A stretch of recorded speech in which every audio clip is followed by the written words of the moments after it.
Good afternoon, everyone. This is James Blackman from the 50th Episcopal District, and welcome to the Connectional Young Adult Ministries Online Summit. This evening, I have the pleasure of chatting with the historian of the CME Church, Dr. Raymond Sommerville. How are you doing today, Dr. Sommerville? I'm doing well, Brother James. All right, we're so glad to hear that. So we're going to go ahead and jump right into our interview. Let's get started with a little background information. Dr. Sommerville, share with us a little about yourself and your educational background, and what piqued your interest in studying and writing for the CME history. Okay. Well, I am a third generation CME, possibly four. And I've been in CME ministry now for over 40 years and educated in CME colleges and seminaries. And for the last 20 years, I've been a seminary professor in Indianapolis.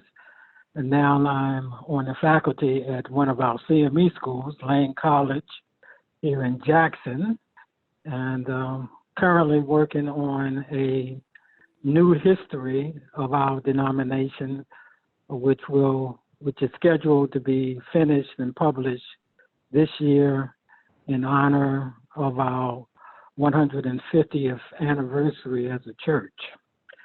So that's a little bit of my background. I was educated at Miles College. Go Miles, go Bears. Yes, Miles.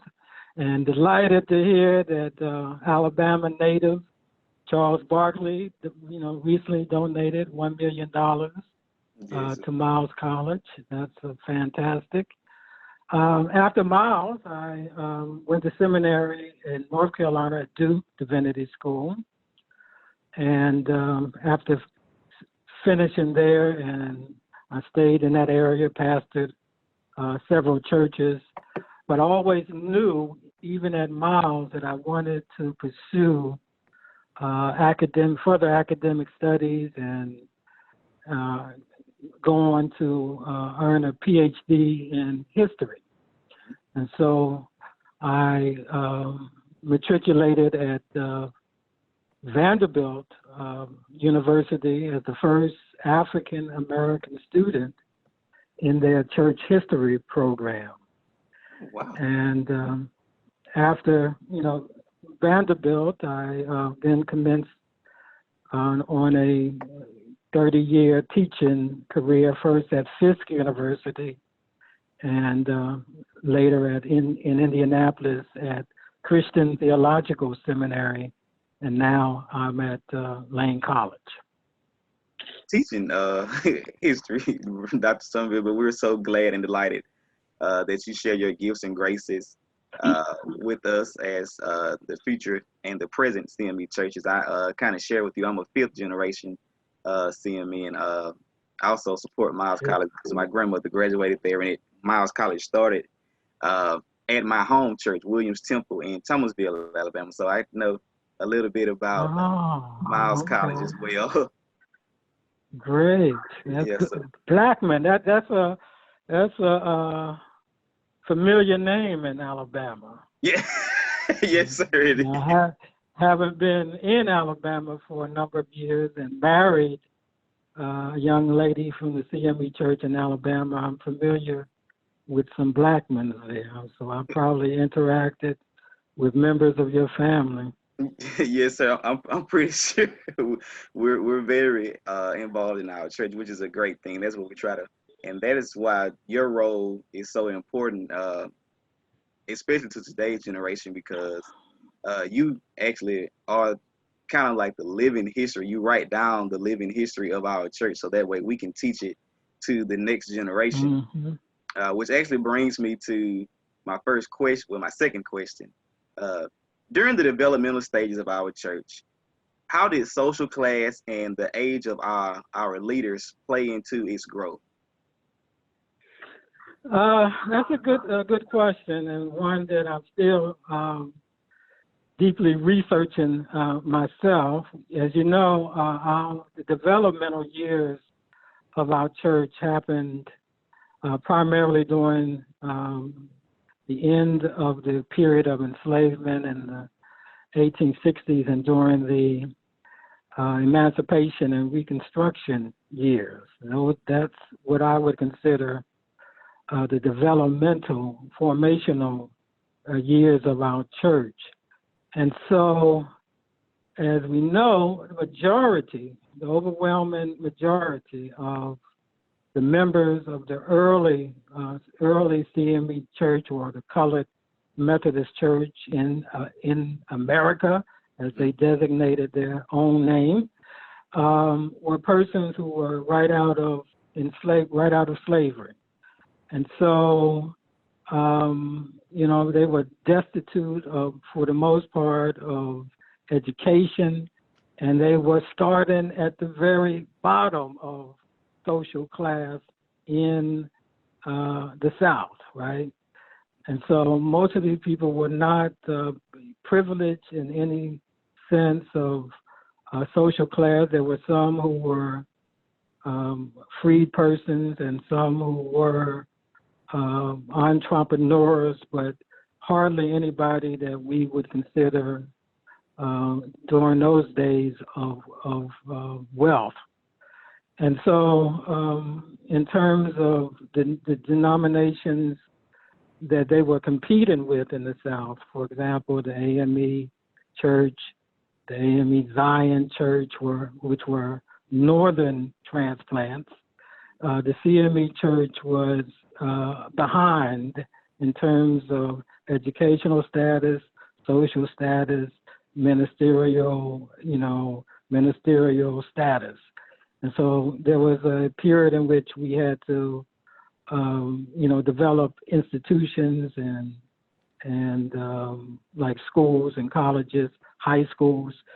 And the amazing thing that I'm finding is that with these schools, and most of these were not colleges, we didn't establish any real colleges until the later in the 1880s and 1890s.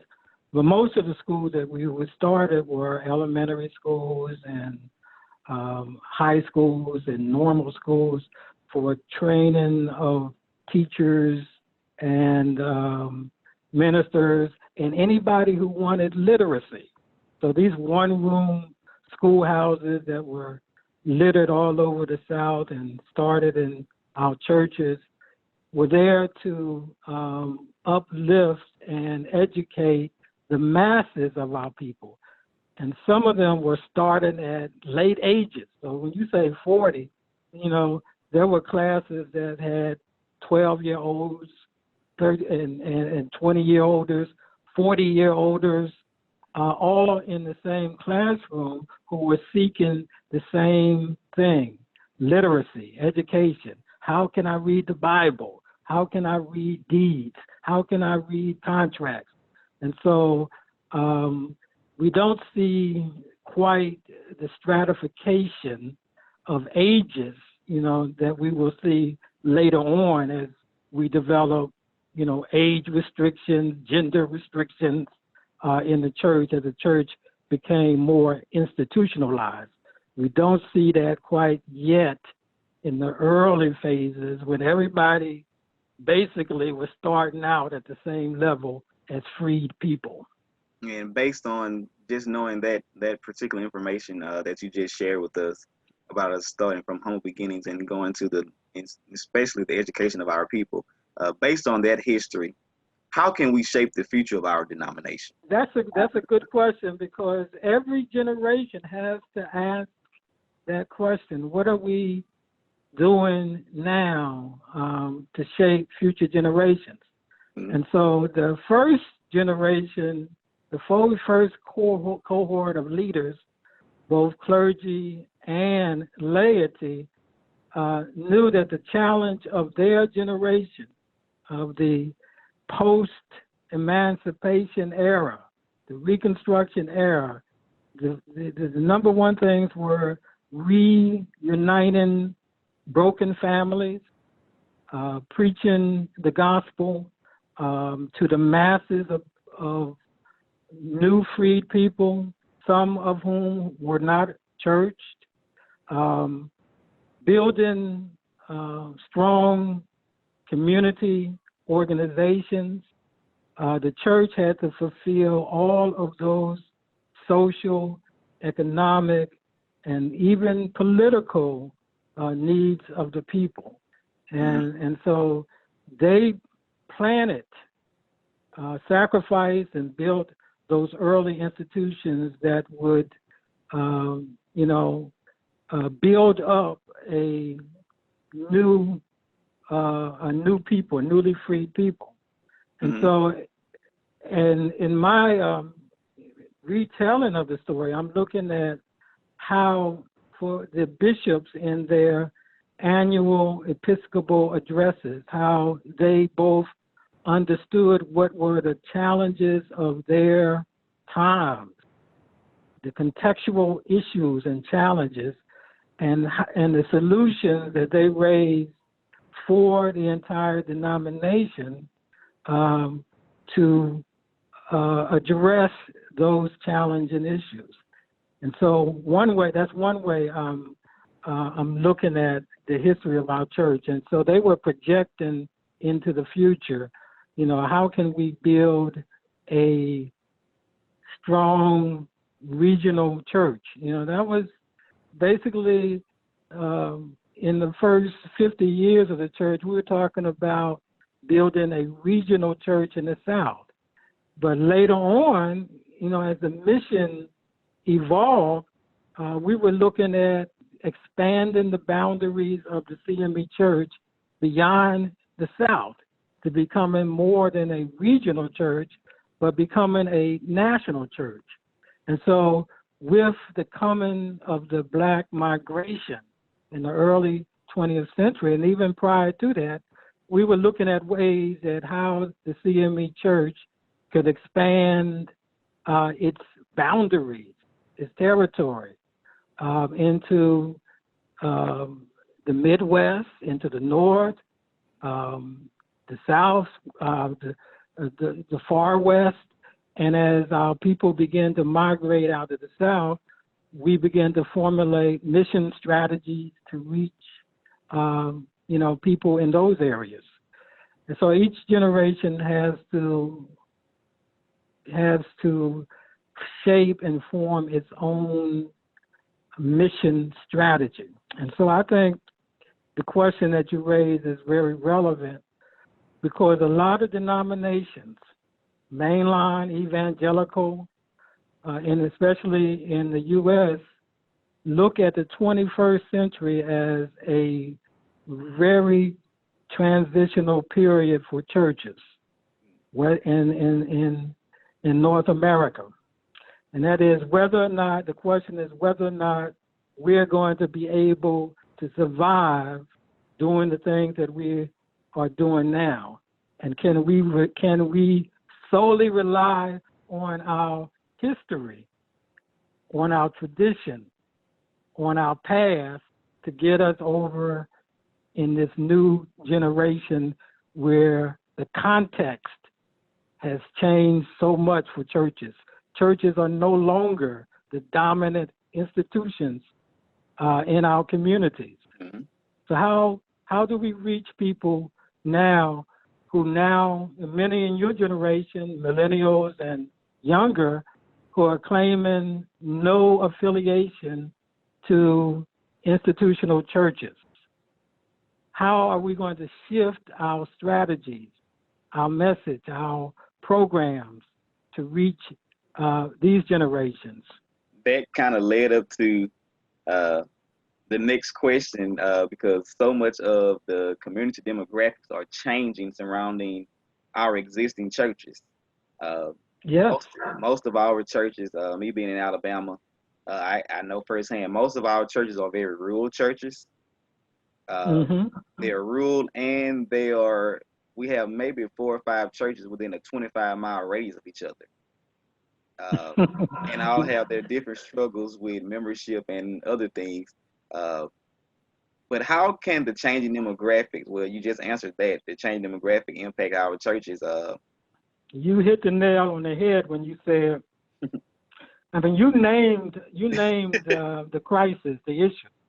And I see it too. And I travel all over our denomination, and I see it in Tennessee, the same thing that you named, diminishing numbers, and what's really disturbing is the lack of a critical presence of youth and young adults. There are churches I go to where I don't see any young adults, any youth. So the graying of the church, and so and this is not just in rural areas where we are, shutting down churches and closing churches for lack of membership, but also in urban areas where we are not attracting young people, young adults to the church. I think there is there are a constellation of reasons why this is happening, not just in the CME church, but in churches across denominations at this particular moment in our history. We are in what I would call, and others have called, a post-denomination state, and that is that people in younger generations, and even in, I'm a baby boomer, in my generation, are no longer attracted to churches because of tradition and history and denominational upbringing. You and I were raised in the church, formed in the church, and we still have a, loyalty to a particular church. But as people progressing in this time and this moment, that those loyalties no longer hold attraction. And so we see a lot of people who, even in the church, who are switching churches, denominations, seeking places that meet their needs, right? So it's not on the basis of any loyalty to any particular church tradition. It's a church that they are attracted to that meets their spiritual or social needs. Yeah, and I've had that exact conversation with many young adults who are my age, based on that, and I always tell them, God and Jesus meets us where we are, no matter what denomination we're in. But you also have to look at what God puts us on earth to help others. And if we leave and go to another denomination, our grandparents, the legacy and traditions that they started at those local churches are being lost. And then I say, I don't want to regret leaving and looking back 30 years from now and saying, I wish I could have done more. Well, in my own family, there's 5 of us siblings, and we all grew up in the CME church, and only 2 of us are still active in the CME church. My brother in Atlanta at Westside CME church is a very active lay person in that church. But my 3 other siblings, 2 of whom live in Atlanta also, are affiliated with are members of the United Methodist Church there, right? And a sister in Florida is a member of a United Methodist Church. And they're in those 3 cases, there are various reasons why they were attracted to the United Methodist churches there. My sister in Ocala, for example, because there were no CME churches there, right? In Atlanta, you have a big variety of Black mega churches, right? And so, that fit the bill for some of my siblings there. But you're right.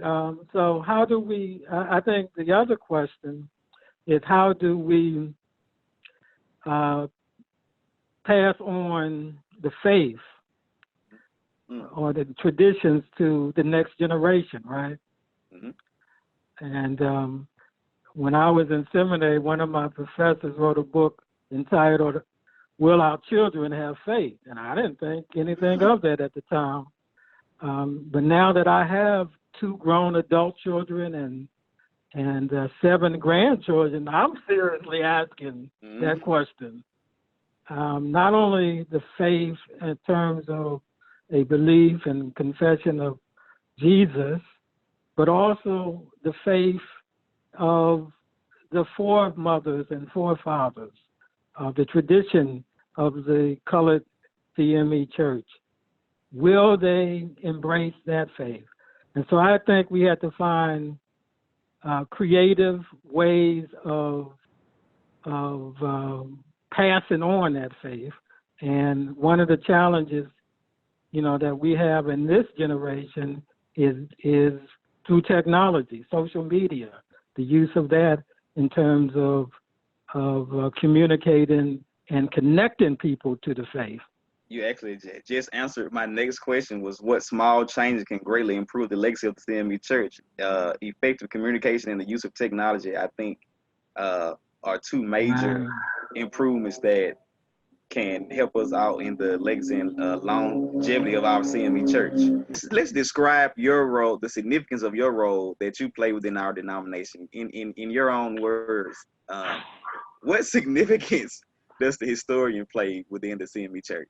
About 5 years ago, the College of Bishops approached me about writing a new history of the church. And so they designated me as the historian. And at one of the Founders Day, they had a passing of the torch from Bishop Lakey to myself as the new historian.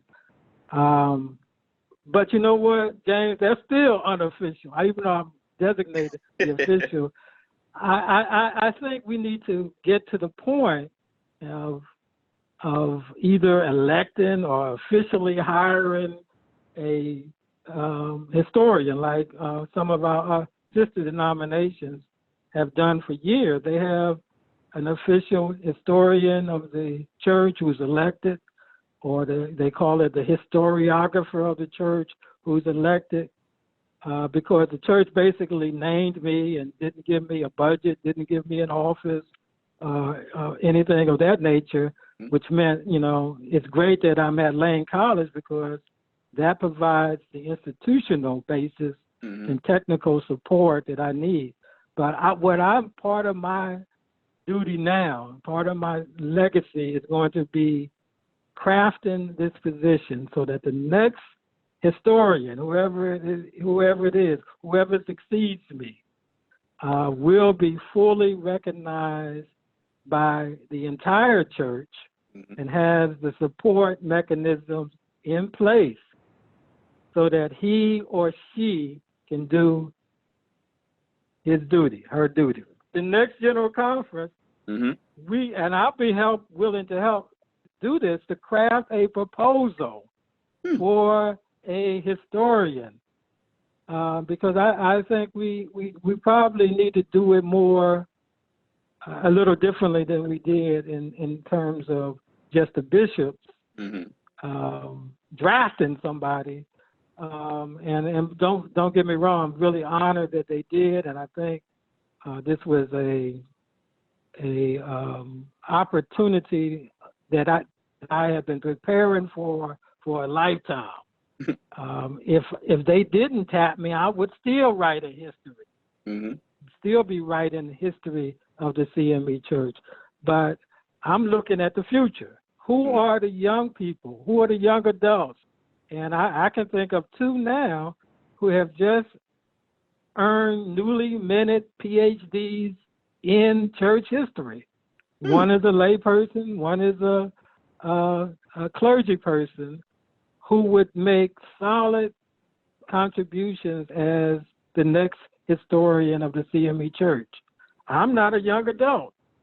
I'm close to retirement, but I see in these young people, these young historians, and we have a lot of young scholars who are emerging young scholars in our church who could fit the bill. How can we as young adults assist you in your work as it relates to the history of the CME Church? Mm-hmm. I've always envisioned it as a collective enterprise. And so in my proposal to the College of Bishops, I said I would love to work with regional historians. I call them griots, people who just tell the story of their regions, Mm-hmm. collect the data.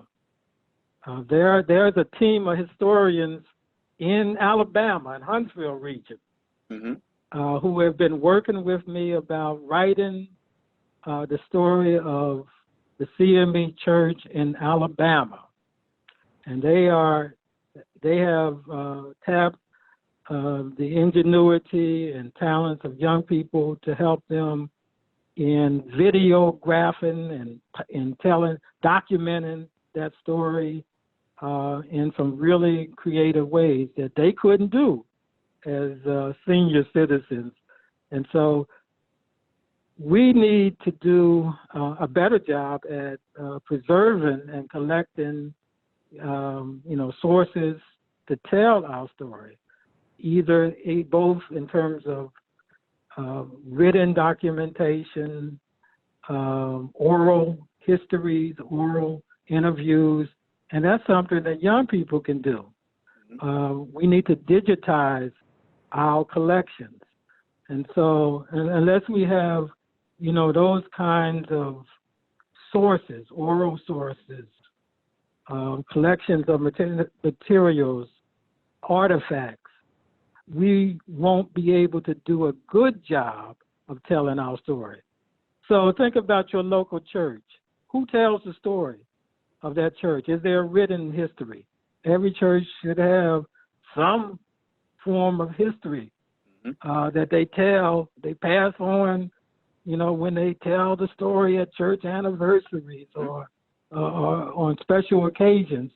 And so we need to do that for local churches, regions, districts, and so that we can pass them on to a central, headquarters, archives, our CME archives in Memphis.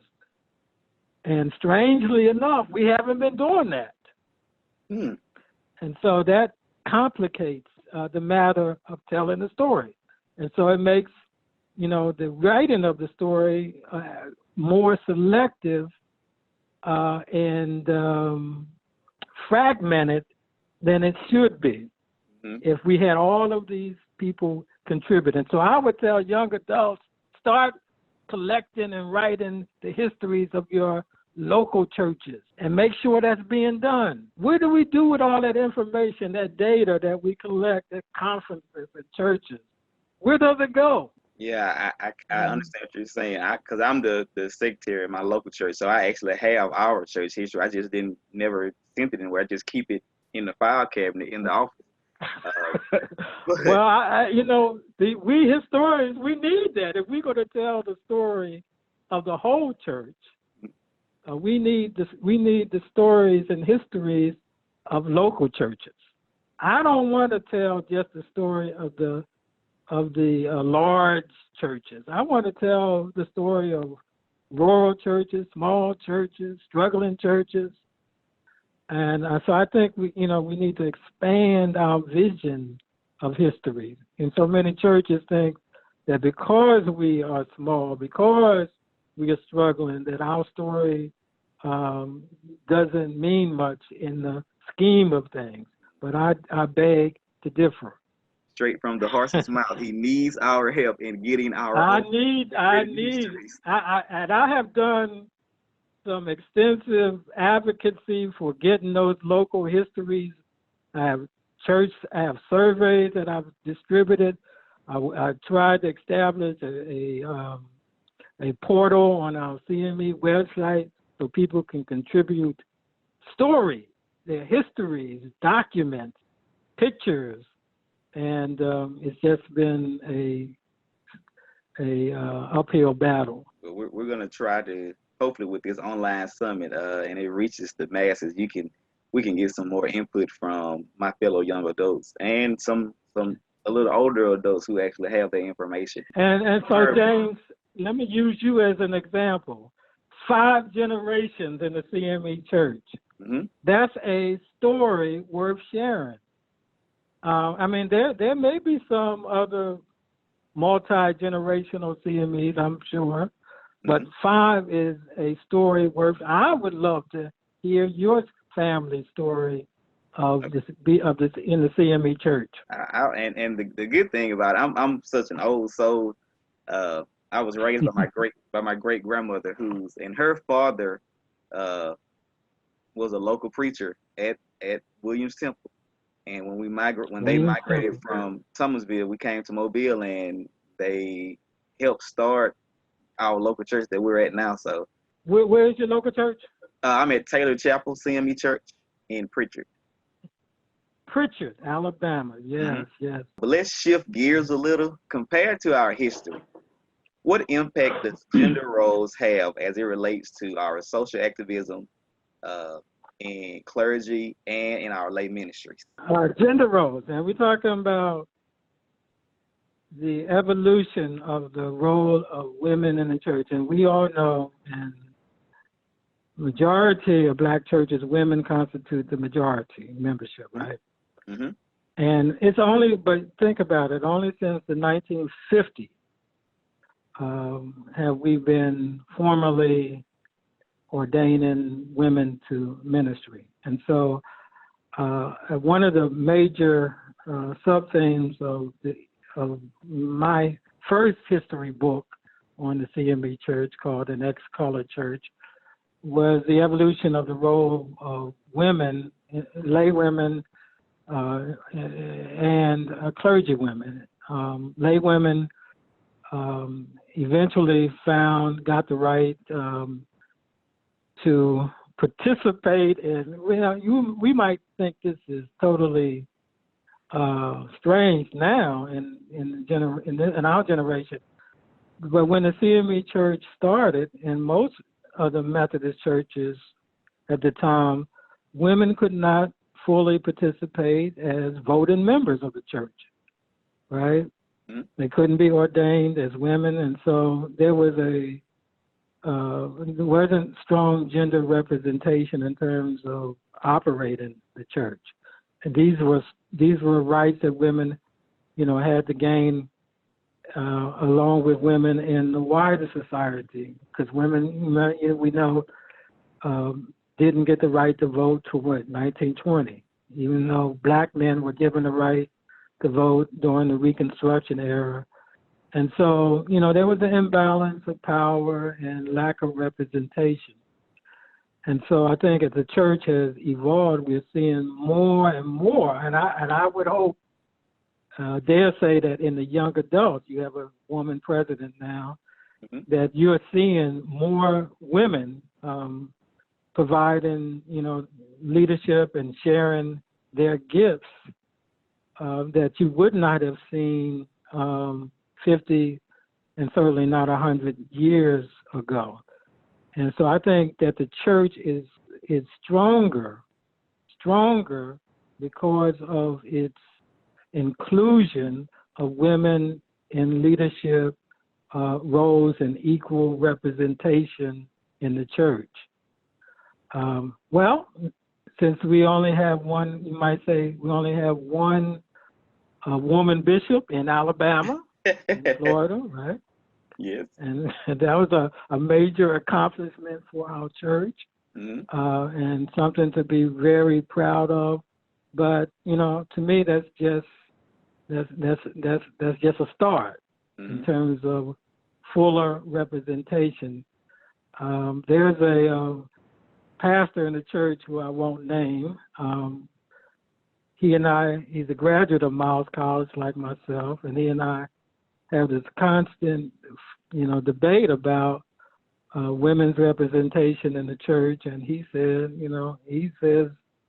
women should not be permitted to be ordained to preach. And I said, well, that ship has already sailed.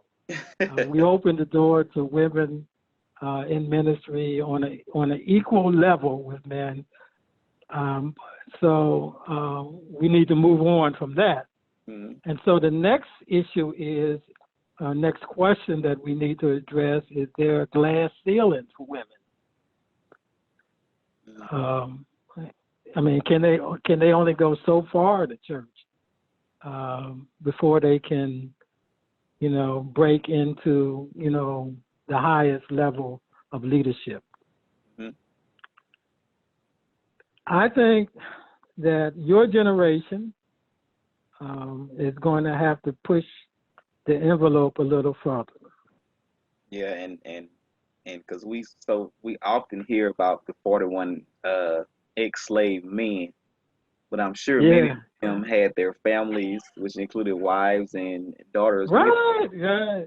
who helped in fact, shape. James, that was mentioned at the last Founders Day that, you think those 41 men could make it here and survive without the strong support of women who were not mentioned Mm-hmm. in any support capacity to those leaders, those 41 male delegates who came here.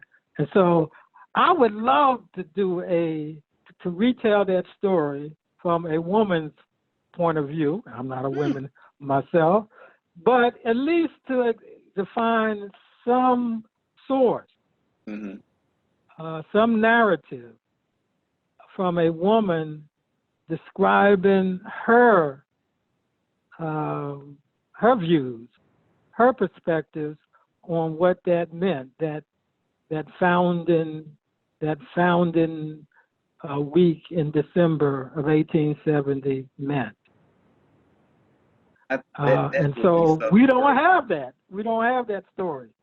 But maybe somebody's family has a memory, a story that has been passed down about what the significance of that moment was, even for a woman. That would be so awesome if we can get that viewpoint, and that way paint a fuller picture of what actually happened on the December 15th and 16th in Jackson. Right, because we know that most of those men, not all were married and had wives, daughters, sisters who were very active in the CME church. We get some sense of the bishop's wives. They are fully named, at least. We don't have a lot of their writings or statements they made, but at least they got named, right? Mm-hmm. So what I'm saying is that along with young adults and youth participation, I think the way our church can still remain vibrant and relevant and strong is that we have full inclusion of all voices at the table. And this is what social media does. Everybody has their own voice, right? Mm-hmm. In a network.